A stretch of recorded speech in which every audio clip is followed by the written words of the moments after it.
오늘 말씀 가운데 하나님의 은혜가 있기를 소원합니다. 오늘은 제가 설교의 제목을 위로의 전쟁이라고 지었습니다. 이 위로라는 단어랑 전쟁이라는 단어가 잘 맞지 않는 것 같은데요. 설교를 한번 잘 들어보시고 왜 위로의 전쟁이라는 제목을 지었는지 발견한 여러분들 되기를 축복합니다. 사람이 사람을 위로합니다. 우리는 위로를 하죠. 근데 그 위로라는 것은요, 어떤 존재가 타자를 위로한다는 건 쉬운 게 아닙니다. 위로가 굉장히 어려운 겁니다. 그리고 이게 잘 안 되는 거예요. 사실은 위로가. 나는 위로라는 행동을 했는데, 위로라는 말을 하고 위로의 메시지를 건넸는데 상대방이 위로를 받지 못할 수가 있습니다. 그게 부지기수입니다. 그러니까 나는 위로라는 행위를 한 게 중요한 게 아니라, 이 위로라는 것은 진짜 내가 위로한 그 대상이 위로를 받았는가가 중요하죠. 그 사람이 나의 메시지를 듣고 위로를 경험하고 그 안에서 살아계신 하나님을 경험했느냐가 결국 중요한 겁니다. 근데 우리의 많은 대부분은 위로의 말을 한 것으로 만족하고 끝날 때가 굉장히 많더라는 것이죠. 사실 이 위로라는 것은요, 어떤 스킬에 있지는 않습니다. 그러니까 어떤 말에 있지는 않는 것이죠. 같은 문장을 하더라도 어떨 땐 위로가 됩니다. 근데 그 똑같은 문장을 할 때 어떤 사람 위로가 안 됩니다. 어떤 상황, 어떤 타이밍에는 그게 위로가 안 될 수도 있어요. 오히려 상처가 될 때도 있습니다. 똑같은 말인데요, 똑같은 문장인데요, 상처가 되고 그것 때문에 실족할 때가 있더라는 것이죠. 위로라는 것은요, 말투도 중요하고요, 타이밍도 중요하고요, 그 맥락도 굉장히 중요합니다. 그런데 가장 중요한 건 무엇일까요? 위로에 있어서 가장 중요한 건 무엇일까요? 중요한 건 누가 위로를 했는가예요. 사람이 중요합니다. 이걸 다시 더 직접적으로 얘기하면 관계가 중요하죠. 위로한 사람이 누구냐? 위로받는 나와 나를 위로한 상대방, 위로하는 나와 위로받는 상대방의 서로의 관계 설정이 어떻게 돼 있는지에 따라서 위로의 성패가 결정나는 거예요. 여러분들, 아무 말도 하지 않아도 위로가 될 때가 있어요. 그렇죠? 아무 말도 안 했어요. 그냥 있는 것만으로도 위로가 될 수 있다는 거죠. 그래서 위로는 어떤 관계를 가지고 있느냐가 매우 중요한 겁니다. 그런데 사실 오늘 제가 여러분들과 나누고 싶은 내용은 뭐냐면, 위로를 잘 하자가 아니에요. 위로를 잘하자, 어떻게 위로를 하자, 이런 얘기가 아니라 반대의 얘기를 해보려고 하는 거예요. 오늘 우리가 하고 싶은 이야기는 뭐냐면 위로를 잘 받자예요. 위로를 잘 받는 방법에 대해서 이야기하는 거예요.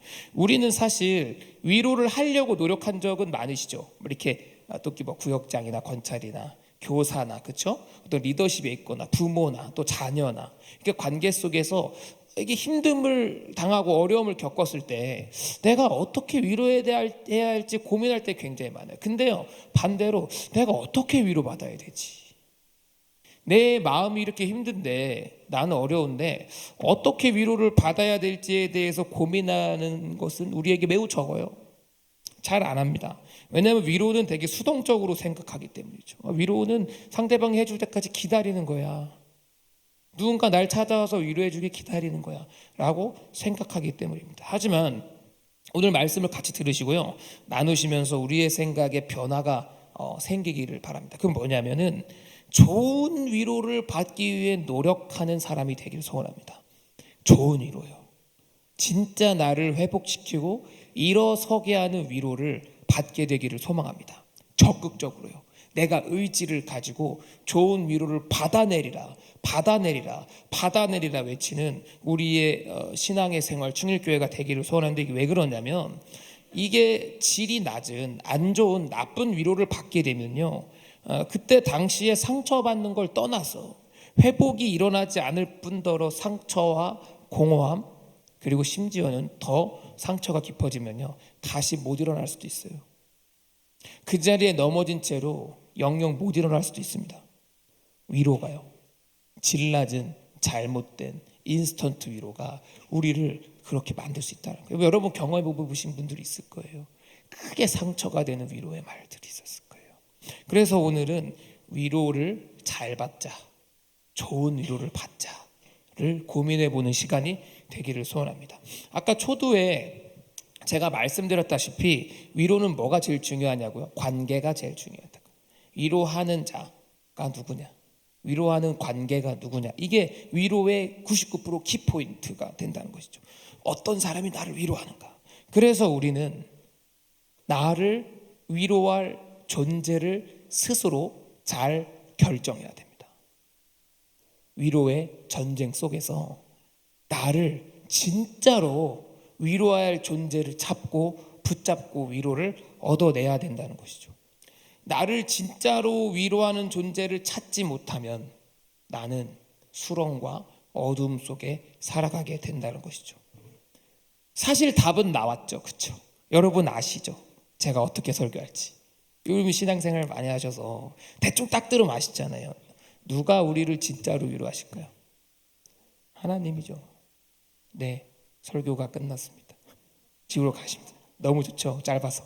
네, 하나님이죠. 근데 오늘 우리가 나눌 핵심은 왜 하나님인가예요.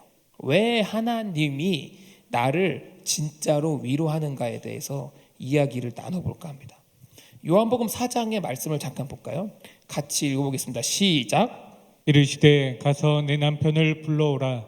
여자가 대답하여 이르되 나는 남편이 없나이다. 예수께서 이르시되 내가 남편이 없다 하는 말이 옳도다.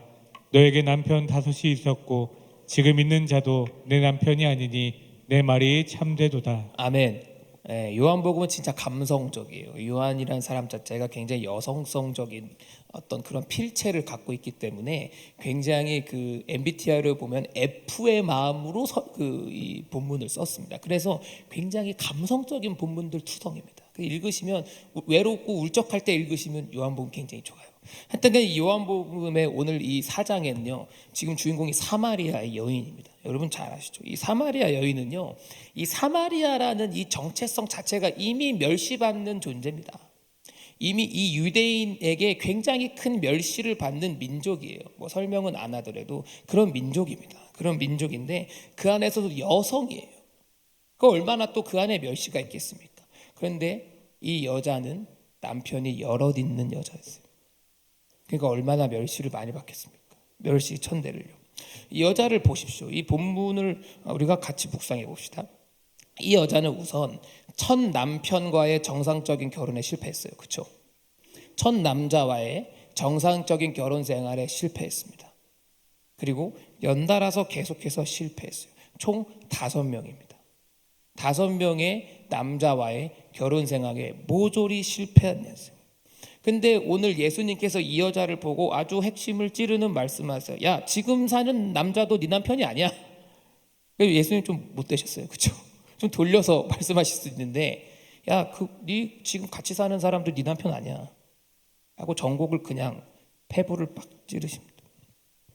사실 오늘 본문의 구조를 보면요, 이게 오늘의 본문은 아니지만 이 구절을 보면요, 요한복음 4장에서 이 남편 얘기는 굉장히 생뚱맞은 부분이에요. 이 사마리아 여인과 우물가에서 만나서 대화 나누다가 갑자기 예수님이 남편 불러오라고 얘기해요. 그 잘못한 학생에게 엄마 데리고 와, 아빠 불러와라고 얘기한 것처럼 갑자기 생뚱맞게 예수님이 남편을 데려오라고 해요. 근데 이 예수님이요, 이 여자에게 남편이 없다는 사실을 몰랐을까요? 알고 있어요. 알고 있다고요. 이 예수님께서 이렇게 얘기해요. 아까 본문의 18절에 너에게 남편 5이 있었고 지금 있는 자도 네 남편이 아니야 라고 이 예수님이 그냥 얘기를 하시고 알고 있다는 거예요. 여러분, 근데요, 이 본문의 속에서요, 이 이야기는 너무나 중요한 부분이에요. 정말 핵심적인 부분입니다. 이게 왜 그러냐면은 이 여자는 지금 무엇을 잡고 있죠? 남자예요. 남자를 잡고 있어요. 아주 강하게. 아주 강하게. 지금 살고 있는 남편을 잡고 있는 게 아니라 남자라는 존재를 잡고 있다고요. 예. 예수님은 뭘 하는 거예요? 놔라 그거를. 그걸 놔라. 그리고 날 잡아라. 놔야 잡죠. 남자를 놔야지 잡죠. 이 남자들이요, 이 여자를 위로해 줍니까? 위로해 줘요? 아니요. 위로 안 해줘요. 여러분 참 보면 답답하지 않습니까? 한두 명 해봐서 안 되면 말아야잖아요. 세상 남자 다 별 것 없네. 혼자 살면 좋잖아요. 2명 했으면 말아야지. 3명 했으면 말아야죠. 사실은 지금 6명 아닙니까? 6명째 지금 남자한테 기대가 되는 게 신기합니다. 기대가 되는 게요. 기대하고 또 하는 거예요. 이 사람은 나를 위로해 줄 거라고 또 생각하고 또 잡고 있는 겁니다. 예수님 지금 뭘 하는 거예요? 직시를 시키는 거예요. 아니야. 위로 못 해준다. 너 또 상처받고 넘어져. 위로 못 해준다. 네 남편 아니잖아 이게. 여러분 잘 보십시오. 이 여자는 지금 굉장히 아픈 여자의 마음이. 지금 위로받으려고 남편을 계속 바꾸는 겁니다. 근데 여러분 지금 이 여자랑 살고 있는 남자가 이 여자를 위로합니까? 아니죠. 여러분 보세요. 자기 아내가요. 사람들한테 멸시받아서 이 사막이에요 지금. 아주 한낮입니다. 사람들이 이 사막이 너무 뜨거워서 보통은 해질녘 밤에 물을 뜨러 온다고요. 그때 우물로 모여서 물 떠서 가는데요. 이 여자는 사람들이 욕하고 멸시하니까 한낮에 뜨거운 땡볕에 물동이를 질질 끌고 가서 물을 떠와요. 남편이 그걸 시키는 거죠. 남편이 그걸 보고 있어요. 자기 아내가 정상적인 남편이면요, 자기 아내가 한낮 뜨거울 때 물동이를 들고 나가면 막아야 되는 거 아닙니까? 하지마. 또는 같이 가자. 야, 하지마. 너 덥잖아. 아니요. 남편이 그냥 보내는 거예요. 이게 정상적인 남편입니까? 이 남자가 이 여자를 위로할 수 있어요? 위로할 수 없죠. 한낮에 이 물동이를 들고 우물가에 나왔다는 것 자체가 그 남편은 위로를 못하는 남자입니다. 근데 기대를 하고 있어요. 여자는 나를 언젠간 위로해 줄 거야. 이 여자가요, 예수님 안 만났으면 7번째 남자 찾으러 갑니다. 100%죠. 예수님 안 만났으면 7번째 남자 찾으러 가요. 근데 여러분 잘 보십시오. 여러분 이 여자가요, 답답하시죠? 나 같으면 안 그럴 것 같잖아요. 남자 몇 명 했으면 내가 7번째 남자 만나러 갈까요? 아니요. 우리한테도 6번째 남편 있어요. 술, 담배, 마약, 게임, 도박, 인간관계, 돈, 명예, 친구 관계, 나의 명성, 그거 다 6번째 남편이에요. 우리도 못 놓잖아요. 저도 못 놔요. 안 놔집니다. 그 잡고 있는 겁니다. 왜요? 그것들이 나를 위로해 줄 것 같잖아요. 나를 위로해 주는 것 같잖아요. 예수님이 나를 위로해 주는 게 아니라 내가 6번째 남편하고 살고 있어요. 우리가 나를 위로해 줄 것 같아서 그런 것들이. 그런데요, 여러분 술을 마시면요, 여러분 뭐 다 마셔보셨죠? 술을 마시면요, 그때는 좋죠. 되게 위로가 됩니다. 그 순간만큼은요. 근데 다음날 아침에 어때요? 굉장히 공허합니다. 한 번 마심으로 인해서 평생의 위로를 제공하지 않아요. 위로를 주지 않아요. 그날 그 밤에 잠시 기분이 좋을 뿐입니다. 예수님은요, 이 여인에게 이렇게 얘기해요. 내가 주는 물을 마시는 자는 영원히 목마르지 않네 하리니. 영원히 목마르지 않대요. 진짜 위로를 주는 거예요. 어떤 말을 예수님이 어떤 특정 단어를 써서 그런 게 아니라 그 존재가요, 그와 나와의 관계가 위로가 된다는 거예요. 영원히 멈추지 않고. 근데 이 여자는 남편이 있기 때문에 위로를 못 받고 있는 거죠. 그 썩을 것을 잡고 있으니까 말이죠. 왜 예수님은 우리를 위로해 주실 수 있을까요? 왜 하나님은, 왜 성령님은요, 진짜 위로를 주실까요? 우리에게 왜 그분만 진짜 위로를 주시는 분일까요? 왜 예수님밖에 없을까요? 그게 오늘의 본문 히브리서에 나와져 있습니다. 15절을 같이 읽어보겠습니다. 시작. 우리에게 있는 대제사장은 우리의 연약함을 동정하지 못하시리가 아니요 모든 일에 우리와 똑같이 시험을 받으시니로되 죄는 없으시니라. 아멘. 진짜 위로는 공감으로부터 나옵니다. 뭐로부터 나온다고요? 공감이요. 공감으로부터 나오는 거예요. 나를 진짜 공감하는 자, 공감하는 관계에 있는 사람이 나를 위로할 수 있다고요. 그런데 여러분들, 예수님만 나를 공감해요. 부모도 못합니다. 저도 제 자식 있지만 공감 못합니다. 저희 어머니도 저를 공감 100% 못하세요. 왜요? 제 아픔을 똑같이 그대로 당해보지 않았어요. 저도 제 자녀의 아픔을 제가 똑같이 당해보지 않았습니다. 예수님은요, 똑같이 당했어요. 그는 우리의 연약함을 동정하지 못하실 리가 아니에요. 왜요? 그는 모든 일이라고 써 있어요. 히브리서 기자는 조금이 아니에요. 특정한 일을 얘기하는 게 아닙니다. 인간의 인생사 모든 일에, 올이에요, 올. 모든 일에 우리와 똑같이 시험을 받았대요. 우리와 똑같이 비슷하게 아닙니다. same. 똑같이 받았대요. 우리랑 아예 같게 받았다는 거죠. 그래서 그는 우리를 동정하지 못하지 않는다. 동정 못하는 게 불가능하다는. 왜요? 아예 똑같으니까요. 공감이죠. 공감 없는 위로는요, 상처입니다. 부모도 상처 줘요. 부모가 하는 위로도 상처돼요. 부부끼리도 상처됩니다. 자녀에게도 상처 줍니다. 공감 안 하고 말하면요. 공감입니다. 예수님만 할 수 있는 이유는 그분만 나를, 내 아픔을 공감하시기 때문에 그분만 나를 위로할 수 있는 겁니다. 제가 신대원에 다닐 때, 지금부터 딱 10년 전입니다. 신대원 다닐 때 수업 시간이었습니다. 수업 시간에 이렇게 쉬는 시간에요, 인터넷을 하고 있었는데요. 여러분 다 아시겠지만 그 진도 팽목한 부근에서 배가 멈췄어요. 네, 딱 10년 전입니다. 그래서 신대원 수업 시간 전에 다 같이 이제 뉴스를 보면서 배가 멈췄다고 단신으로 올라왔어요. 작은 뉴스로. 그래서 빨리 해결됐으면 좋겠다 하고 수업 1시간을 듣고 1시간 뒤에 다시 노트북을 열고 뉴스를 봤는데 배가 사고가 있었는데 전원 구조됐다는 뉴스가 나왔어요. 잘 됐다 박수치고 다시 1시간 수업이 끝나고 다시 뉴스를 봤을 때 교실 신대원 우리 저희 강의실 분위기는 처참하게 바뀌었어요. 여러분도 아시겠지만, 네, 우리가 가슴 아픈 일이 그때 생겨 버렸다는 것이죠. 저는 아직도요, 그날이 4월 16일입니다. 근데요, 지금부터 10년 전에 2014년 4월 20일 주일을 아직도 기억해요. 20일 주일. 아마 많은 사역자들이 그날을 다 기억할 거예요.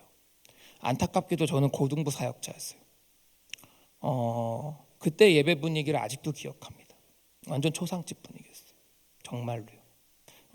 그때 고등부 사역을 하는 신대원 동기 형들하고 같이 대화를 나눴어요. 주일이 되기 전에. 야, 우리가 도대체 가서 뭐라고 얘기하냐?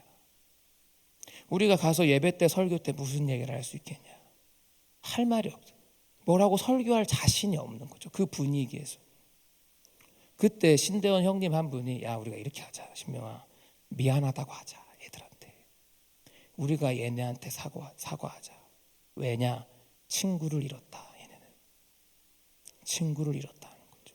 여러분들, 그때의 한국에 있는 고등학생 애들 전체가 친구를 다 잃었어요. 네, 그게 뭐예요? 공감한 거예요. 같은 고등학생들끼리 공감이라는 감정이 생겨난 거예요. 같이 아픈 겁니다. 왜 남이잖아요, 사실. 남이면 상관없잖아요. 근데 공감이라는 게 그렇게 무서운 거예요. 공감했기 때문에 예배 분위기가 초상집 분위기가 된 겁니다. 그때 당시에 세월호의 유가족들을 진짜 위로한 거는 첫 번째는 고등학생들이었어요. 대한민국의 고등학생들, 어른들이 아니라. 두 번째는 고등학교 학부모들이었어요. 그 두 존재가 굉장히 큰 위로를 가져다 줬다는 거예요.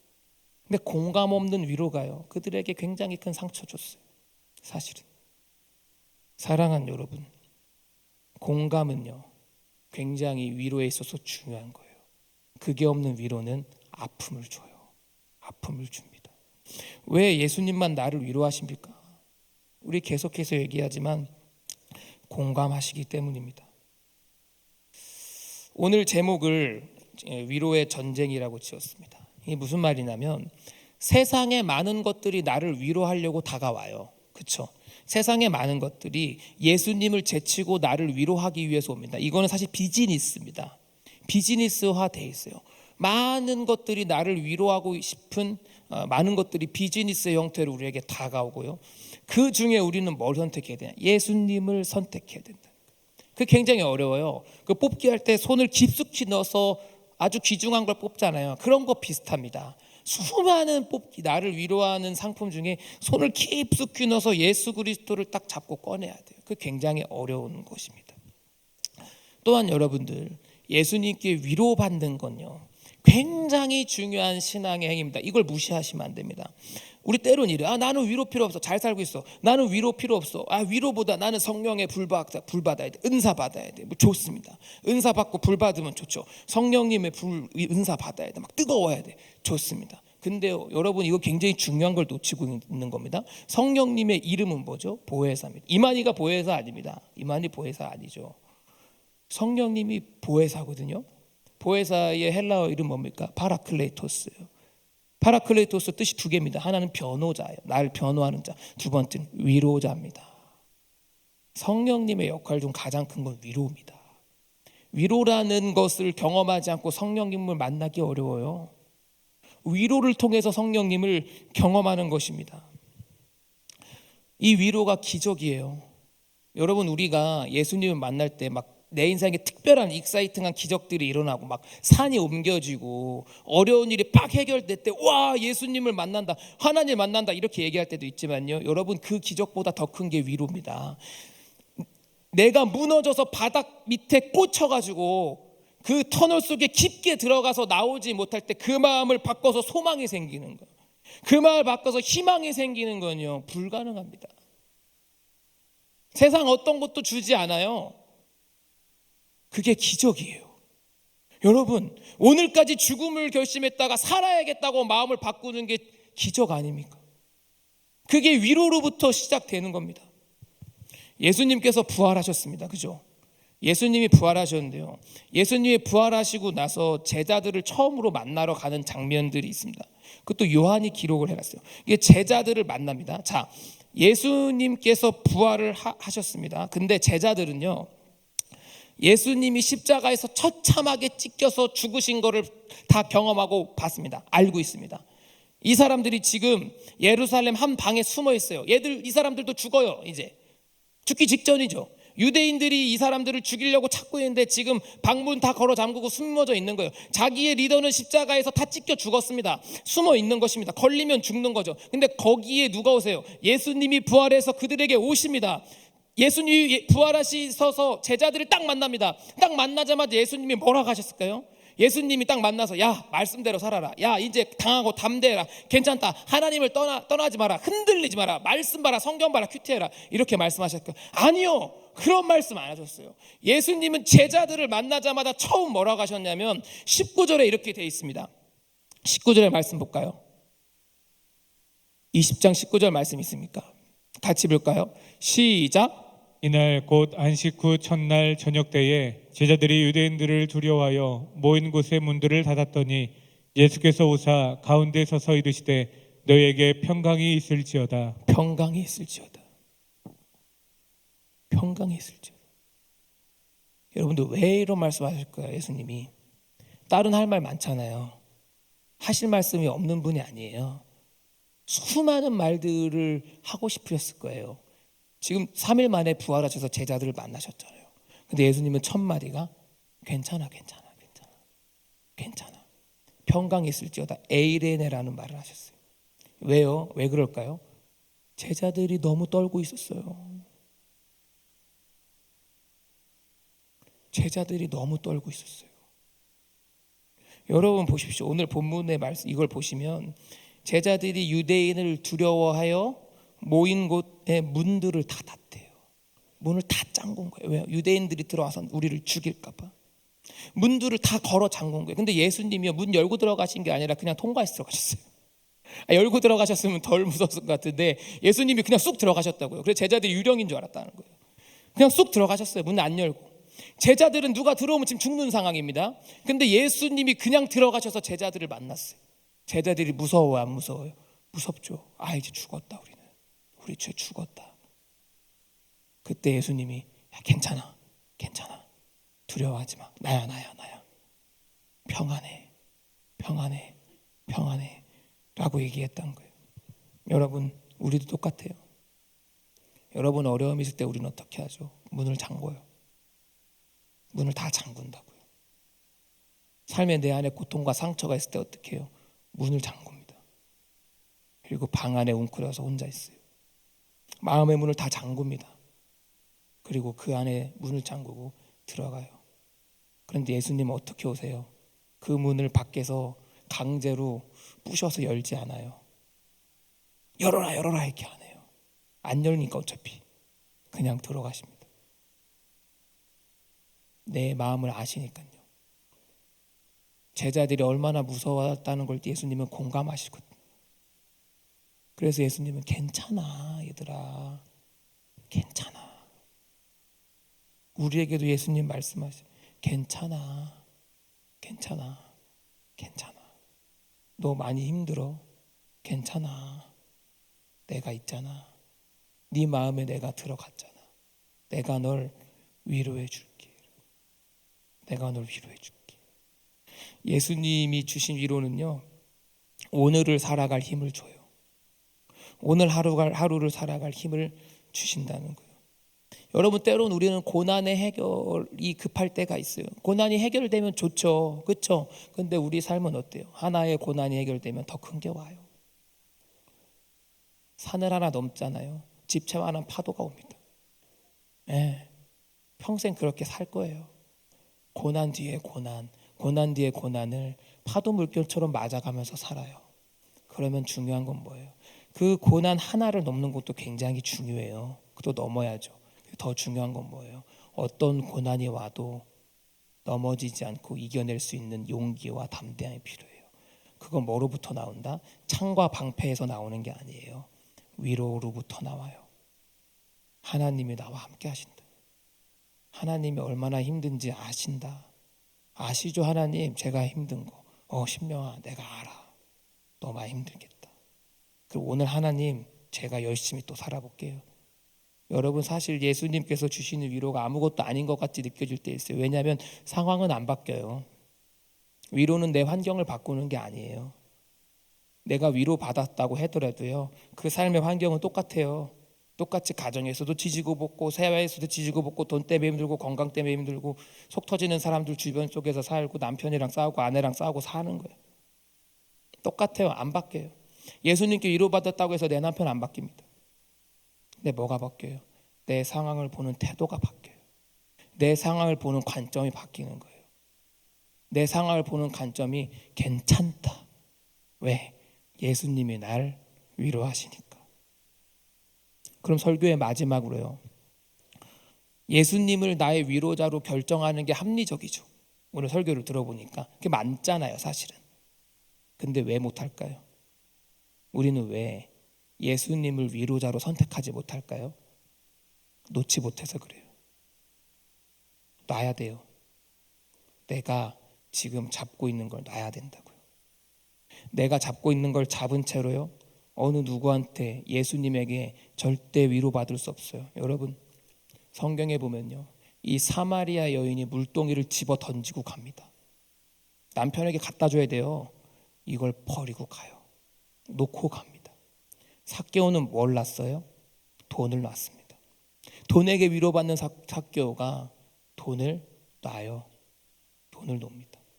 그런데 못 놓는 사람도 있습니다. 우리가 계속해서 보았던 솔로몬이요.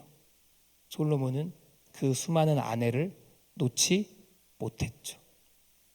그 아내로부터 받는 위로가 너무 좋아서 그걸 놓지 못했습니다. 결국 비참한 말로를 맞이했죠. 나라가 두 개로 쪼개져 버립니다. 사랑하는 여러분, 놓으십시오. 내가 예수가 아닌 다른 것을 잡고 있다면 그것은 여러분을 위로하지 못하는 겁니다. 결국 그 존재에게 큰 상처를 받으실 거예요.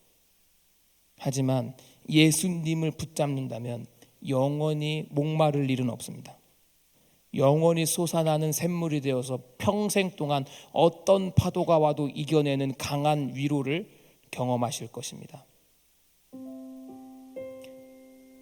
나를 위로할 자를 선택하십시오. 언제요? 지금이요. 지금 선택하세요. 누구한테 위로받을 건지 이 시간에 선택하십시오. 이 시간에 결정하세요. 하다못해 우리는 오늘 점심에 뭐 먹을지도 고민하잖아요. 점심시간 1시간 했는데 20분을 밥 먹는 걸 고민합니다. 우리가 그래요. 밥 뭐 먹을지도 그렇게 고민을 신나게 합니다. 대학 어디 갈지도 몇 년을 고민합니다. 여러분, 서울에는 초등 의대반도 있대요. 초등학생부터 의대반에 가요. 십몇 년을 대학을 고민하며 살아요. 그런데요, 그거보다요 더 중요한 게 오늘이에요. 여러분, 더 중요한 게 지금이에요. 나를 위로할 자를 결정하는 거예요. 예수 그리스도로 결정하는 거예요. 내가 그동안 위로받았던 걸 놓고 예수 그리스도를 잡고 그에게 위로를 받는 거예요. 그게 오늘 너무 중요한 거죠. 예수님은요, 나를 위로하시기 위해 아프셨고요, 나를 위로하시려고 배고프고 줄이셨어요. 나를 위로하시려고 졸리셔서 배 구석에서 주무셨어요. 나를 위로하시려고 노동을 하셨어요. 나를 위로하시려고 십자가에서 찢겨 죽으셨어요. 죽지 않으셔도 되는데요. 죄 없지만 죄 있는 자들을 위해서 죄인처럼 돌아가셨어요. 주변에 이런 분 있습니까? 나에게 그런 분이 한 분이라도 있어요. 있으면 그분한테 가서 위로 받으세요. 없으면 예수께 나오세요. 예수님이 진짜입니다. 나를 위로하실 분입니다. 사랑하는 충일교회 성도님들, 내 인생에 가장 잘한 선택은 예수 믿은 거예요. 내 인생에 가장 잘한 선택은 예수 믿고 오늘 이 자리에 나온 겁니다. 이것보다 더 나은 선택이 있습니까? 예수 그리스도를 선택하십시오. 결정하시고요, 그에게 위로받는 시간이 되기를 축복합니다. 축복합니다. 축복합니다.